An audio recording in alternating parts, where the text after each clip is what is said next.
আমি তোমাকে একটা ভিডিও দেখাচ্ছি, এটা নিউজ 18 বাংলা এখনো অবধি দেখায়নি। পারলে আপনাদের দম থাকলে আপনারা এটা দেখাবেন।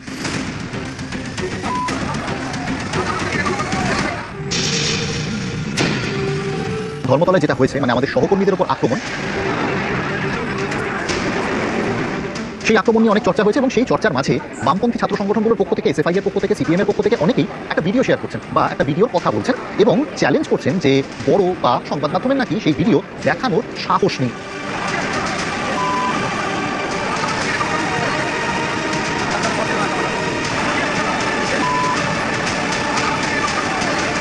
ভিডিও দেখলেন?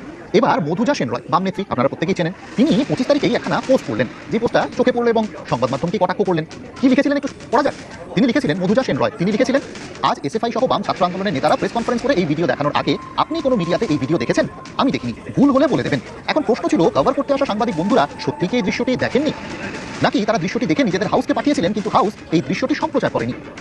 আমি বিশ্বাস করি অধিকাংশই দ্বিতীয় দলে পড়েন। তাঁর স্টেটমেন্ট এটা। হ্যালো কর্পোরেট মিডিয়া, আপনাদের এক্সক্লুসিভগুলো বড্ড একপেশে হয়ে যাচ্ছে। কেন বলুন তো? ফায়ার ব্রিগেডের গাড়ি, পুলিশের পুতুলের মতো দাঁড়িয়ে থাকা, কোনোটা নিয়ে এক্সক্লুসিভ বিশ্লেষণাত্মক প্রতিবেদন আপনারা করতে পারলেন না? প্রশ্ন করেছেন। এই রে, এতগুলো প্রশ্ন করে ফেললাম, আবার বলবেন নিরপেক্ষ সাংবাদিকতার পাঠ পড়াচ্ছি। এই যে মধুজা, একে একটু তার কাটা মনে হয় না আপনাদের? কারণ এই যখনই কোনো মিডিয়া চ্যানেলে ডিবেট সত্ত্বে আসে দেখবেন এই ভুলভাল লজিক দেয়, চেঁচাই বেশি, বোঝে কম আর কি। এবার আসি তথ্যে। এই যে শুক্রবারের ঘটনায়, যেখানে এসে ভাই ছাত্র আন্দোলন থেকে মিডিয়া পেটেছে এবং এখানে সিপিএম ঘরে বাইরে এখন প্রবল চাপে আছে, তো সেখান থেকে নিজেদের যে বদনাম হয়েছে এত বেশি, তো সেখান থেকে বদনাম ঘোচাতে বা যাতে বদনাম সেখান থেকে যদি ডাইভার্ট করা যায় বা বদনামটা যদি মিডিয়ার ঘাড়ে চাপানো যায়, সেই লোকে সিপিএম একটা ফেক ভিডিও বা পুরনো ভিডিও, যেটা হচ্ছে রাঁচির ভিডিও, সেই রাঁচির ভিডিও এখন কলকাতার মূল্যানির বলে খাওয়ানোর চেষ্টা হচ্ছে।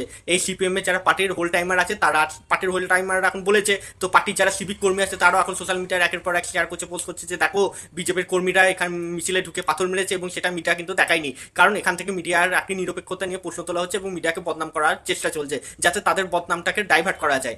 ভাগ্যিস, আমি তো ভাবছিলাম যে রাঁচির ভিডিও কলকাতার মৌলালি বলে চালিয়েছে, নালে এদেরকে বিশ্বাস নাই, এরা কোনোদিন না করাচির ভিডিও কলকাতার বলে না চালিয়ে দেয়।